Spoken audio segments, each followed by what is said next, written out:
สถานีวิทยุกระจายเสียง FM 104.5 เมกะเฮิรตซ์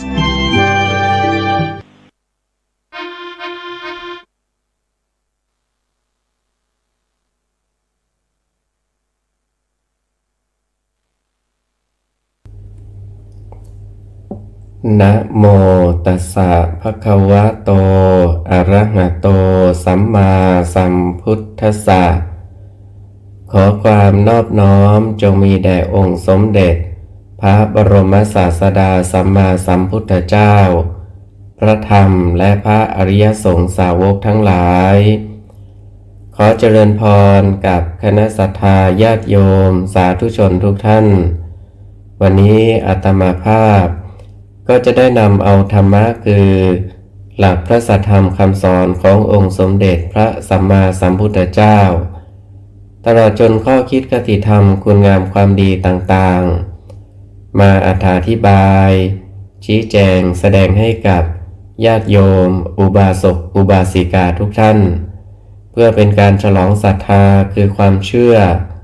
ปัสสาทะคือความเลื่อมใสในคุณพระรัตนตรัยวันนี้ก็จะได้นำเอาเรื่องของพระสารีบุตรเถระซึ่งเป็นเรื่องที่สองอันมีมาในคัมภีร์อรรถกถาธรรมบทขุททกานิกายอรหันตวรรคแห่งสุตตันตปิฎกมาชี้แจงแสดงให้กับญาติโยมพุทธบริษัททั้งหลายดำเนินความว่าสัทธาเชตวเนวิหารันโตสมัยหนึ่งสมเด็จพระบรมศาสดาเสด็จประทับอยู่ณวัดเชตวันมหาวิหารกรุงสาวัตถีครั้งนั้นพระองค์ทรงแสดงพระธรรมเทศนาโปรดภิกษุทั้งหลายโดยทรงปรารภพระสารีบุตรเถระให้เป็นอุบัติเหตุซึ่งมีเรื่องเล่าดังต่อไปนี้เอกาทิวสังหิติงสะมัตตาก็วันหนึ่งภิกษุทั้งหลายที่ถือปฏิบัติอยู่ป่าเป็นธรรมเนียมจำนวน30 รูปมาเฝ้าสมเด็จพระบรมศาสดากราบถวายบังคมแล้วนั่งอยู่ณที่สมควรส่วนข้างหนึ่งสมเด็จพระบรมศาสดาทรงพิจารณาเห็นอุปนิสัยแห่งอรหัตพร้อมด้วยปฏิสัมภิทาญาณทั้งสี่ของภิกษุเหล่านั้นจึงตรัสเรียกพระสารีบุตรเถระมาแล้วตรัสถามปัญหาปารภอินทรีย์ห้าอย่างนี้เป็นต้นว่าสารีบุตรเธอเชื่อไหมอินทรีย์คือศรัทธาที่บุคคลเจริญแล้วทำให้มากแล้วย่อมเป็นคุณอย่างลงถึงอมตะมหานิพพานมีอมตะมหานิพพานเป็นที่สุดพระสารีบุตรเถระได้กราบทูลพยากรณ์ปัญหานั้นอย่างนี้ว่าพระพุทธเจ้าข้าพระองค์มิได้ถึงด้วยความเชื่อต่อพระผู้มีพระภาคเจ้าในอินทรีย์ห้าว่าอินทรีย์คือศรัทธาที่บุคคลเจริญแล้วทำให้มากแล้วย่อมเป็นคุณอย่างลงถึงอมตะมหานิพพานมีอมตะมหานิพพานเป็นที่สุดข้าแต่สมเด็จพระพุทธองค์เป็นสิ่งที่แน่นอนอินทรีย์คือศรัทธานั้นอันชนเหล่าใดยังมิได้รู้มิได้เห็นมิได้ประสบมิได้ทำให้แจ้งมิได้ทำให้สัมผัสด้วยปัญญาชนเหล่านั้นจะพึงถึงด้วยความเชื่อต่อผู้อื่นในอินทรีย์ห้านั้นว่าอินทรีย์คือศรัทธาที่บุคคลเจริญแล้วทำให้มากแล้วย่อมเป็นคุณอย่างลงถึงอมตะมหานิพพานมีอมตะมหานิพพานเป็นที่สุดภิกษุทั้งหลาย ได้ฟังพยากรณ์ปัญหาของพระสารีบุตรเถระ ดังนั้นแล้วก็พากันวิพากษ์วิจารณ์ว่าพระสารีบุตรเถระวิสัชนาปัญหาด้วยความเห็นผิดแท้ๆแม้วันนี้พระสารีบุตรเถระหมดความเชื่อถือต่อสมเด็จพระสัมมาสัมพุทธเจ้าแล้วนั่นเทียวตังสุตวาสถาสมเด็จพระบรมศาสดาครั้นได้ทรงทราบคำวิพากษ์วิจารณ์ของภิกษุทั้งหลายดังนั้นแล้วจึงตรัสชี้แจงให้เป็นที่เข้าใจตามความเป็นจริงว่าภิกขเวดูก่อนภิกษุทั้งหลายนั่นพวกเธอพูดถึงเรื่องอะไรกันก็เราตถาคตถามสารีบุตรว่าสารีบุตรเธอเชื่อไหมว่าคนไม่ได้อบรมบ่มอินทรีย์ห้ามีศรัทธาเป็นต้นไม่ได้เจริญสมถกรรมฐานและวิปัสสนากรรมฐานสามารถจะกระทำให้แจ้งซึ่งมรรคผลทั้งหลายมีอยู่สารีบุตรนั้นตอบว่าข้าพระพุทธองค์ไม่เชื่อว่าคนจะกระทำให้แจ้งโดยอาการอย่างนั้นมีอยู่สารีบุตรไม่เชื่อผลวิบากของทานที่บุคคลให้แล้วของกรรมที่บุคคลกระทำแล้วก็หาไม่ได้ไม่เชื่อคุณของพระรัตนตรัยมีพระพุทธเจ้าเป็นต้นแม้เช่นนั้นก็หาไม่ได้แต่สารีบุตรนี้ไม่ถึงด้วยความเชื่อต่อคนอื่นๆในธรรมที่ตนได้บรรลุแล้วคือฌานวิปัสสนาและมรรคผลทั้งหลายเพราะฉะนั้นสารีบุตร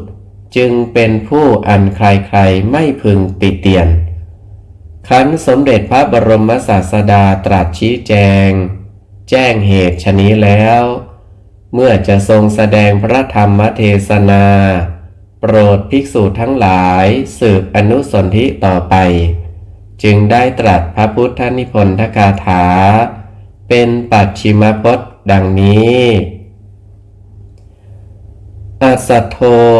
อกตัญญูจะสันทิฏเฉโทจะโยนโรหตวาวกาโสอันตาโสสเวอุตตมโพริโส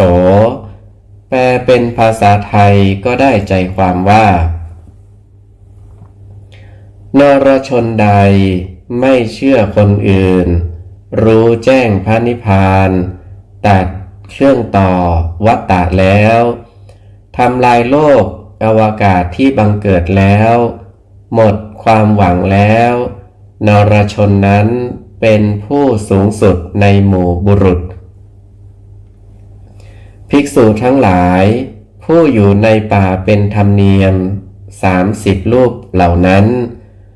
ส่งยานไปตามกระแสพระธรรมเทศนาโดยโยนิโสมนสิการเป็นอันดีในเวลาจบพระธรรมเทศนาก็ได้บรรลุพระอรหันต์พร้อมด้วยปฏิสัมภิทาญาณทั้ง4พระธรรมเทศนาครั้งนั้นได้สำเร็จเป็นประโยชน์แม้แก่มหาชนที่เหลืออีกสถานหนึ่งด้วยประการชนี้แลลำดับนี้จะได้วิสัชนาอธิบายความในท้องนิทานและในพระธรรมเทศนาพุทธนิพนธกถาโดยอาศัยอรรถกถาในและโดยอัตโนมัตยาธิบายเพื่อเฉลิมเพิ่มเติมสติปัญญาฉลองศรัทธาบารมีเพิ่มพูนกุศลบุญญราศีส่วนธรรมสวนะใหม่แก่สาธุชนพุทธบริษัททั้งหลายสืบต่อไปในนิทานเรื่องนี้เบื้องต้นปรารภถึงภิกษุทั้งจำนวนหนึ่งซึ่งถือการอยู่ป่าเป็นธรรมเนียม พากันเข้าไปเฝ้าสมเด็จพระบรมศาสดาธรรมเนียมของภิกษุนั้นตั้งแต่ครั้งพุทธกาลมาแล้วมีอยู่สองจำพวกคือภิกษุที่ถือธรรมเนียมอยู่ประจำวัดใกล้บ้านเรียกว่าคามวาสีจำพวกหนึ่งภิกษุที่ถือธรรมเนียมอยู่ป่าเรียกว่าอรัญญวาสี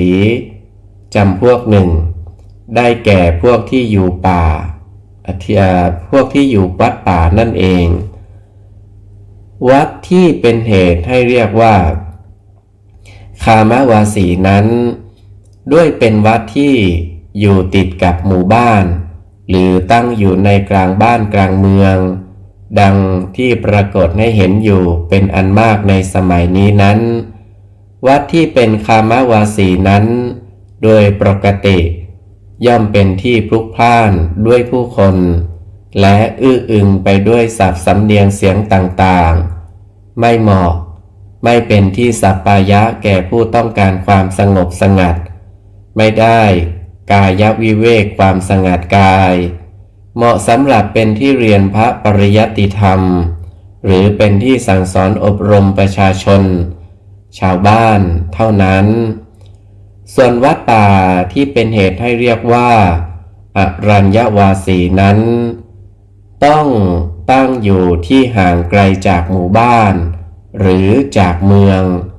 พอที่มหาชนจะไปมาพอที่มหาชนจะไม่ไปมาให้พลุกพล่านหรือไม่มีศัพท์สำเนียงเสียงต่างๆไปรบกวนแต่ก็ไม่ห่างไกลจนเกินไปจนไม่สะดวกในการเดินบิณฑบาตซึ่งท่านกำหนดไว้ว่า500ชั่วคันธนูคือประมาณ25เส้นหรือ1กิโลเมตรวัดป่านั้นปกติย่อมเป็นกายวิเวกสำหรับผู้อยู่อาศัยคือได้ความสงัดกายไม่มีสิ่งภายนอกรบกวนเช่นผู้คนหรือเสียงต่างๆจึงเป็นเสนาสนะสัปปายะคือเป็นที่อยู่อันสบายเหมาะสำหรับผู้ต้องการจิตตวิเวกคือลงมือปฏิบัติธรรมเพื่อให้จิตสงบสงัดจากกิเลสดังนั้นวัดป่าจึงเป็นวัดที่เหมาะสมแก่ผู้ที่จะเจริญธรรมปฏิบัติกรรมฐานด้วยประการฉะนี้โดยที่ธุระของบรรพชิตในพระพุทธศาสนามีอยู่สองประการคือคันธธุระได้แก่การเรียนพระพุทธวจนะคือพระไตรปิฎกอันเป็นคำสอนของพระพุทธเจ้าประการหนึ่งส่วนอีกประการหนึ่งได้แก่วิปัสสนาธุระได้แก่การเจริญสมถกรรมฐานและวิปัสสนากรรมฐานประการหนึ่งวัดคามวาสีจึงเป็นวัดที่สะดวกสบายสำหรับภิกษุสามเณรผู้กำลังศึกษาเล่าเรียนพระพุทธพจน์ส่วนวัดอรัญญวาสีเป็นสถานที่สะดวกสบายสำหรับภิกษุสามเณรผู้ปฏิบัติธรรมเจริญกรรมฐานด้วยในนี้จะเห็นได้ว่าวัดที่เป็นคามวาสีและอรัญญวาสีสองประเภทนี้อุบัติบังเกิดขึ้นในวงพุทธศาสนานั้นก็ด้วยเป็นดุจภาชนะสำหรับรองรับพระพุทธศาสนาสองประการคือปริยัติศาสนาและปฏิบัติศาสนานั่นเองเมื่อศาสนาสองประการนี้ดำเนินเป็นไปอยู่ด้วยดีก็เป็นเหตุให้ปฏิเวทศาสนาคือผลอันผู้นับถือศาสนาจะพึงได้รับปรากฏมีขึ้นเป็นประการที่สามหรืออีกอย่างหนึ่งภิกษุสามเณรนั้นขณะที่อยู่วัดคามวาสี เพื่อศึกษาเล่าเรียนพระพุทธพจน์ให้มีความรู้ทางทฤษฎีโดยถูกต้องและกว้างขวางนั้นนับว่าเป็นการยกย่องบูชาปริยัติศาสนาขณะที่อยู่วัดอรัญญวาสีเพื่อปฏิบัติธรรมเจริญกรรมฐานให้เกิดความรู้แจ้งแทงตลอดสภาวะธรรมด้วยภาวนามยปัญญานั้นนับว่าเป็นการยกย่องบูชาปฏิบัติศาสนาโดยในนี้พระภิกษุรูปหนึ่งย่อมทำงานทั้งสองหน้าที่หรือต้องทำธุระทั้งสองอย่างจึงจะได้ชื่อว่าทำหน้าที่อย่างสมบูรณ์คือบางสมัยก็อาศัยอยู่วัดบ้านเป็นคามวาสีทำหน้าที่คันธธุระด้วยการเรียนด้วยตนเองหรือสอนผู้อื่นบางสมัยก็อาศัยอยู่วัดป่าเป็นอรัญญวาสี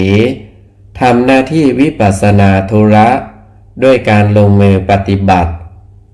เจริญกรรมฐานหรือพักผ่อนหย่อนใจเล่นอยู่ด้วยฌานกีฬาตามเยี่ยมอย่างสมณวิสัยภิกษุวัดป่าจำนวน30รูปที่พากันไปเฝ้าสมเด็จพระบรมศาสดาณวัดพระเชตวันมหาวิหารครั้งนั้นสมเด็จพระพุทธองค์ทรงพิจารณาเห็นอุปนิสัยแห่งพระอรหันต์ของภิกษุเหล่านั้นแล้วเมื่อจะทรงแสดงพระธรรมเทศนาโปรดนั้นมิได้ทรงแสดงโปรดโดยตรงแต่ได้ตรัสเรียกท่านพระสารีบุตรมาแล้วตรัสถามปัญหากับท่านพระสารีบุตรให้พระสารีบุตรวิสัชนาปัญหานั้นเพื่อให้พระภิกษุ30รูปได้ฟังก็ปัญหาที่สมเด็จพระบรมศาสดาทรงยกขึ้นมาตรัสถามเพื่อให้เหมาะแก่อุปนิสัยของภิกษุเหล่านั้นคือตรัสถามในธรรมได้แก่อินทรีย์5ประการคือสัตทินทรีย์ได้แก่ศรัทธาความเชื่อประการหนึ่งวิริยินทรีย์ได้แก่วิริยะความเพียรประการหนึ่งสตินทรีย์ได้แก่สติความระลึกประการหนึ่ง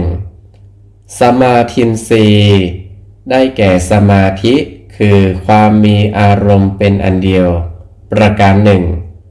และประการสุดท้ายประการที่5ปัญญินทรีย์ได้แก่ปัญญาคือความรู้แจ้งสภาวะธรรมตามความเป็นจริงโดยประมัตถ์ประการหนึ่งกล่าวโดยสั้นๆก็ได้แก่ศรัทธาวิริยะสติสมาธิและปัญญาธรรม5ประการนี้ได้ชื่อว่าอินทรีย์เพราะมีความหมายว่าเป็นใหญ่คือศรัทธาเป็นใหญ่ในการทำให้จิตเชื่อฟังวิริยะเป็นใหญ่ในการทำให้จิตกล้าหาญไม่ท้อแท้ในการปฏิบัติธรรมสติเป็นใหญ่ในการกำหนดรู้ทันอารมณ์ที่ผ่านเข้ามาทางตาหูจมูกลิ้นกายใจสมาธิเป็นใหญ่ในการทำจิตให้จับอยู่ในอารมณ์อย่างเดียวไม่หวั่นไหวไปตามอารมณ์อื่นๆปัญญาเป็นใหญ่ในการกระทำให้จิตรู้แจ้งสภาวะธรรมตามความเป็นจริงอยู่ทุกขณะไม่หลงผิดในอารมณ์หลอกต่างๆสมเด็จพระบรมศาสดาตรัสถามปัญหากับท่านพระสารีบุตรว่าเธอเชื่อไหมว่าศรัทธาวิริยะสติสมาธิและปัญญานั้น ที่บุคคลอบรมแล้วเจริญให้มากแล้วย่อมเป็นคุณเครื่องอย่างลงสู่พระอมตะนิพพานมีพระอมตะนิพพานเป็นที่สุดซึ่งหมายความว่า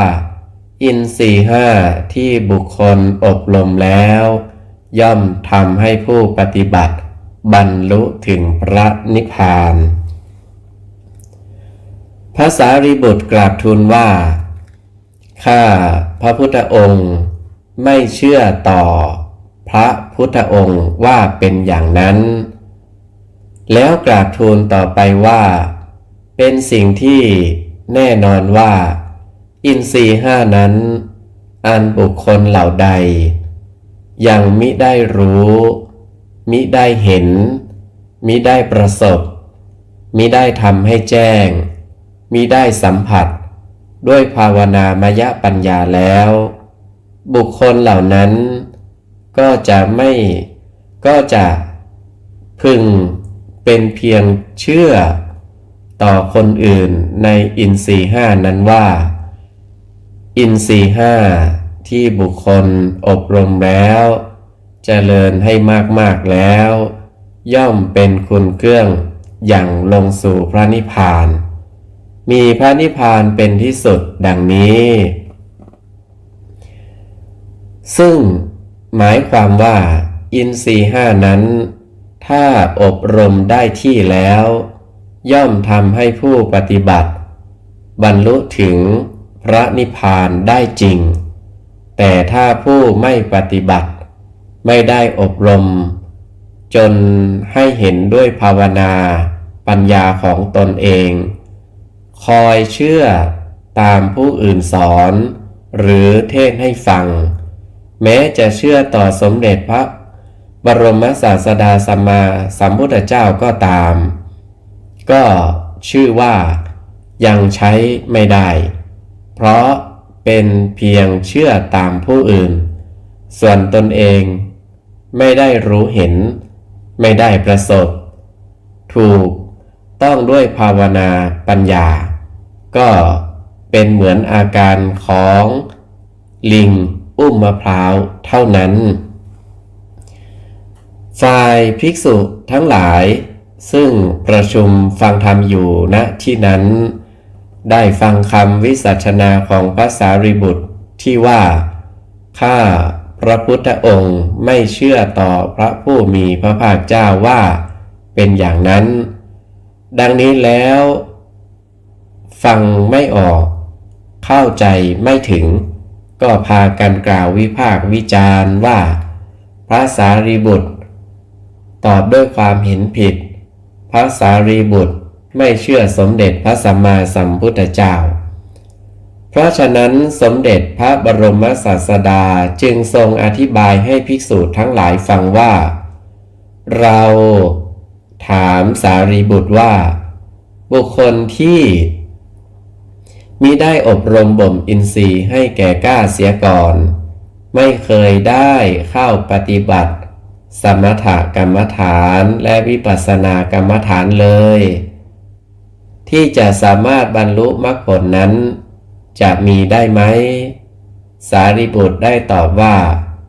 ไม่เชื่อว่าคนที่จะได้บรรลุมรรคผลด้วยไม่ได้อบรมอินทรีย์ห้าไม่ได้เจริญสมถะและวิปัสสนาอย่างนั้นจะมีได้ไม่ใช่สารีบุตรไม่เชื่อผลวิบากของทานหรือผลวิบากของกรรมและไม่เชื่อในคุณพระรัตนตรัยแต่สารีบุตรไม่เชื่อในฌานวิปัสสนาและมรรคผลอันบุคคลพึงจะบรรลุด้วยตนเองด้วยการเชื่อต่อบุคคลอื่นต่างหากเพราะฉะนั้นสารีบุตรจึงเป็นผู้อันใครๆไม่พึงติเตียนขันทรงแสดงดังนี้แล้วจึงตรัสพระพุทธนิพนธคาถาสุภาษิตซึ่งมีข้อความสั้นๆดังนี้เป็นภาษาไทยว่านรชนใด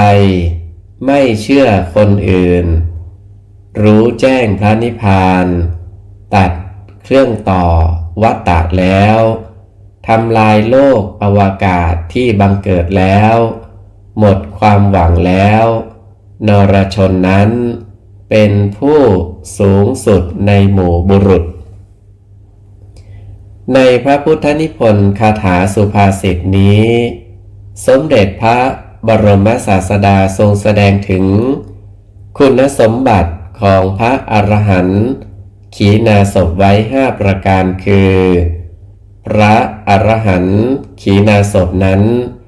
ไม่เชื่อต่อคนอื่นที่แสดงประการหนึ่งรู้แจ้งพระนิพพานเองประการหนึ่งตัดเครื่องต่อซึ่งให้เวียนเกิดเวียนตายได้แล้วประการหนึ่งทำลายโลกอวกาศต่างๆที่เป็นแดนบังเกิดหมดแล้วประการหนึ่งและประการสุดท้ายเป็นผู้ไม่มีความหวังอะไรอีกแล้วประการหนึ่งครั้นแล้วก็ทรงยกพระขีณาสพผู้มีคุณสมบัติดังกล่าวแล้วว่าเป็นบุคคลผู้สูงสุดในหมู่บุรุษซึ่งมีอธิบายดังต่อไปนี้คำว่าศรัทธาแปลว่าความเชื่อได้แก่เจตสิกธรรมดวงหนึ่งที่ทำหน้าที่ตัดสินอารมณ์นั้นๆว่าเป็นชนิดนั้นๆและทำให้จิตเห็นไปตามโดยกำเนิดศรัทธามีสองอย่างคือความเชื่องมงายไปตามอารมณ์โดยไม่มีปัญญาเป็นเครื่องพิจารณาประกอบด้วยเรียกว่าศรัทธาญาณวิปยุตประการหนึ่งความเชื่ออารมณ์ด้วยปัญญาพิจารณาเห็นตามข้อเท็จจริงหรือเห็นตรงตามความเป็นจริงเรียกว่าศรัทธาญาณสัมปยุตประการหนึ่งพระอรหันต์ขีณาสพนั้นย่อมมีศรัทธาญาณสัมปยุตเสมอโดยเฉพาะถ้ายิ่งเป็นความเชื่อต่อคุณธรรม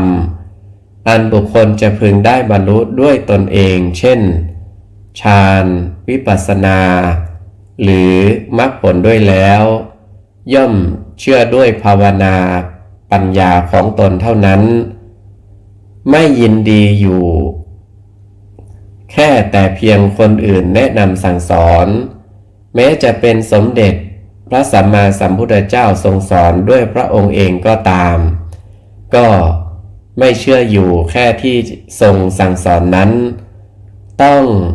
ลงมือปฏิบัติสมถะและวิปัสสนาจนให้เห็นด้วยปัญญาของตนจึงจะเชื่อเต็มบริบูรณ์ด้วยเหตุนี้นั้นพระอรหันต์จึงชื่อว่าเป็นผู้ไม่เชื่อคนอื่นฉะนี้คำว่าอกตัญญูถ้าเป็นคุณของพระอรหันต์แปลว่าเป็นผู้รู้แจ้งพระนิพพานอันปัจจัยมิได้ปรุงแต่งแล้วแต่ถ้านำไปใช้เป็นคุณของสามัญชนแล้วแปลว่าเป็นผู้ไม่รู้จักคุณคนซึ่งมีความหมายอย่างตรงกันข้ามพระนิพพานนั้นเป็นอสังคตธรรมหรือเป็นวิสังขารที่หมายความว่าเป็นสภาวะที่มีอยู่เป็นอยู่อย่างนั้นเองตลอดกาลนิรันดรโดยไม่มีเหตุปัจจัยเป็นเครื่องปรุงแต่งเหมือนอย่างสังคตธรรมหรือสังขารทั้งหลายมีรูปนามเป็นต้นดังนั้นพระนิพพานจึงได้นามอีกอย่างหนึ่งคืออกตะ แปลว่าไม่มีเหตุปัจจัยปรุงแต่งเมื่อต่อกันเข้ากับคำว่าอยู่จึงเป็นอกตัญญูแปลว่าผู้รู้แจ้งพระนิพพานพระอรหันต์นั้นย่อมมีจิตได้พระนิพพานเป็นอารมณ์ในขณะที่ท่านได้บรรลุมรรคผลขั้นนั้นๆมาเป็นลำดับชั่วขณะหนึ่งกับเวลาที่ท่านจะพักผ่อนหย่อนอารมณ์ซึ่งท่านย่อมเข้าพักอยู่ในผลสมาบัติของท่านขณะที่อยู่ในผลสมาบัตินั้นการที่ได้นิพพานเป็นอารมณ์นี้แลเรียกว่ารู้แจ้งอารมณ์คือพระนิพพานด้วยเหตุนั้นพระอรหันต์จึงได้ชื่อว่าอกตัญญูผู้รู้แจ้งพระนิพพานฉะนี้วัฏฏะสามประการคือกิเลสวัฏประการหนึ่งกรรมวัฏประการหนึ่งวิปากวัฏประการหนึ่งต่างเป็นเหตุเป็นผลให้ติดต่อกันไปอย่างไม่ขาดสายทำให้สัตว์ทั้งหลายต้องเวียนว่ายตายเกิดอยู่ไม่รู้จักจบไม่รู้จักสิ้นลงได้ซึ่งเรียกว่าสังสารวัฏนั้นคือกิเลสเช่นความโลภความโกรธความหลงเป็นเหตุให้คนทำกรรมดีและกรรมชั่วกรรมดีกรรมชั่วเป็นเหตุให้ผลวิบากดำเนินต่อไปเช่นกรรมดีเป็นเหตุให้ไปเกิดเป็นคนดีกรรมชั่วเป็นเหตุให้ไปเกิดเป็นคนชั่วคนดีคนชั่วนั้นเป็นเหตุให้เกิดมีกิเลสขึ้นอีกกิเลสก็เป็นเหตุให้ทำกรรมดีกรรมชั่วต่อไปอีกวกวนเป็นดุจลูกโซ่อยู่อย่างนี้ก็เพราะวัฏฏะสามประการนี้แหละ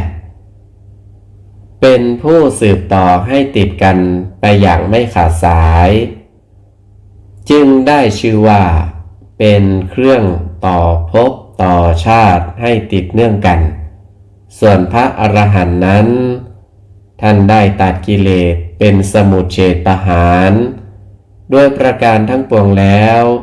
เมื่อกิเลสไม่มีทำอะไร